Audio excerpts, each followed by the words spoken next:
নমস্কার, আমি সুবীর চক্রবর্তী। আমি এতদিন আমার দুটোই ইউটিউব চ্যানেল আছে। একটাতে আমি গান গাই, আর একটাতে আমি ইউটিউব শর্টস, যারা আপনারা বেশি পছন্দ করেন, মানে আপনাদের কাছে সময় নেই এত ইউটিউব দেখার। আমি নতুন একটা নিউজ চ্যানেল খুলেছি, যেটা ওয়ার্ল্ড নিউজ। তো ব্যাপারটা হচ্ছে, আমি কি খবর পরিবেশন করবো বুঝতে পারছি না, কারণ আপনারা কি নেবেন কি নেবেন না বুঝতে পারছি না, যার জন্য আমি একটু কনফিউজ। তবে একটা কথা বলে দিচ্ছি, আমি যে নিউজ চ্যানেল খুলেছি এটা হচ্ছে ওয়ার্ল্ড নিউজ। ওয়ার্ল্ড নিউজ মানে হচ্ছে সারা পৃথিবীর খবর থাকবে। তো ঘটনা হচ্ছে, আমি এখনও ঠিক করিনি কোন সাবজেক্ট নিয়ে কে নিয়ে নিউজ খুলবো। আপনারা কি পছন্দ করবেন না পছন্দ করবেন না আমি এখনও বুঝতে পারছি না, কেন আপনাদের পছন্দ নিয়ে আমার একটু ডাউট আছে। তো আমি একটু মানে হচ্ছে কিছুটা পলিটিক্যাল লোক, কিছুটা ইমোশনাল, আর কিছুটা মিউজিক্যাল, কিছুটা সত্যের উপর বিশ্বাস করে চলি। তো ঘটনা হচ্ছে, আপনারা কীভাবে নেবেন কি নেবেন আমি ঠিক বুঝতে পারছি না। তো ব্যাপারটা হচ্ছে, 3-4 মিনিটের বেশি মানুষের কাছে সময় নেই, ধৈর্য ধরার সময় নেই।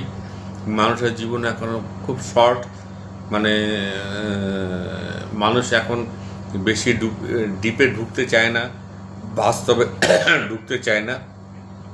তো আমি কি নিউজ পরিবেশন করব না করব এখন আমি বুঝতে পারছি না। তবে ইরান আর ইসরায়েলের যুদ্ধ নিয়ে আমি এখন বলি, যেটা ইন্ডিয়া পাকিস্তানের যুদ্ধ নিয়ে হয়েছিল।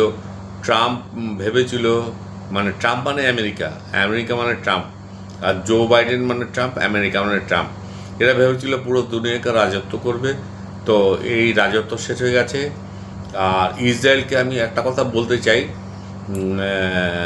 যখন ইসরায়েল তৈরি হয়েছিল 1948-এ, মোস্ট প্রবাবলি 20 জুন। তবে ইসরায়েলকে এখন বলে একটু ঠান্ডা হতে, কেন ইসরায়েল যে কাজটা করছে ইসরায়েল ঠিক করছে না। আর আমি জানি না, অ্যারাবিয়ান কান্ট্রিতে অনেক যত দেশ আছে সবই মুসলিম কান্ট্রি, তার মধ্যে একটা ইহুদি কান্ট্রি আছে যেটা হচ্ছে ইসরায়েল। ওদের ভাষা হচ্ছে হিব্রু। তো ঘটনা হচ্ছে, আমি ইসরায়েলকে বলবো আমেরিকার চামচাগিরি যেন না করে, কেন আমেরিকা কখন হাত তুলে দেবে কেউ জানে না। আর আমেরিকা হচ্ছে একটা স্বার্থপর দেশ, মানে আমেরিকার সরকার, ওরা মনে করে যেই সরকারি আমেরিকার প্রেসিডেন্ট হচ্ছে সবচেয়ে পাওয়ারফুল প্রেসিডেন্ট, মানে ওদের দেশের। আর ওরা মনে করে আমরা পৃথিবীর পাওয়ারফুল লোক। তো আমেরিকাকে একটু শিখতে হবে, এইভাবে চলে না।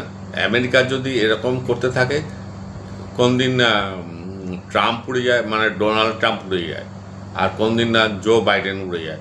তবে আমি একটা কথা বলছি, আমি আমেরিকাকে এক ফোঁটা বিশ্বাস করি না। প্রথম নিউজ চ্যানেল ওয়ার্ল্ড নিউজ, প্রথম নিউজ চ্যানেল হচ্ছে আমেরিকাকে নিয়ে বললাম। আমেরিকাকে বলছি, আমেরিকার যারা নাগরিক, যারা পৃথিবীর বিভিন্ন প্রান্ত থেকে আমেরিকায় যান, হ্যাঁ। তো ঘটনা হচ্ছে, আমেরিকার প্রেসিডেন্ট, আমেরিকার সংবিধানকে চেঞ্জ করতে হবে। আমেরিকা যা করছে ভুলভাল করছে। আমেরিকা আননেসেসারি ইরান পরমাণু বানাচ্ছে কি বানাচ্ছে না জানেই না। ইরাকে ঠিক ওরকমই হয়েছিল। তো আমেরিকা নিজেকে পৃথিবীর দাদা মনে করে, পৃথিবীর মানে হিরো মনে করে। তো আমেরিকাকে বলছি, ডোনাল্ড ট্রাম্পকে বলছি, জো বাইডেনকে বলছি, America please stop your nonsense. এটা আমার first news channel. Stop nonsense America. আমেরিকাকে কিভাবে ঠান্ডা করতে হয় আমরা সবাই জানি। Stop nonsense America. Stop Donald Trump. Stop Joe Biden. This is my first news channel.